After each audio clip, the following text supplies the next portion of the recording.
The LEDs, I'm using Gledopto's 4D EXMU. The LEDs itself are BTF WS28, and I'm using a bendable diffuser channel to help spread the lights.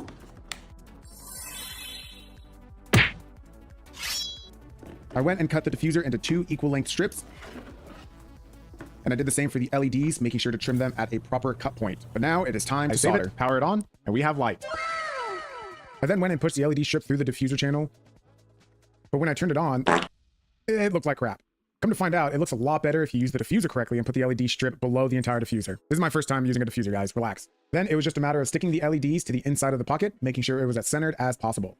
Once the strip is stuck down, I covered it with the diffuser. And getting the diffuser to sit in well was more difficult than I thought, and I believe it was because of the way the stand was printed. Since it was printed on its side, it needed support, and there's this thin layer of plastic that stays behind when you take the supports off, and I think that thin layer added like 0.5 millimeter, so the diffuser didn't fit in perfectly. But after some gentle pushing and massaging, it eventually sat in a way that I was happy with. And now I just got to test. Beautiful. Now I just got to do the same on the other side, and with those and the base complete, I can now assemble the entire stand. With the stand built, I secured it to the top of the entertainment center using some sticky pads and gently placed the record player where it needed to go. After that, I just had to do the wiring, and the stand itself is done.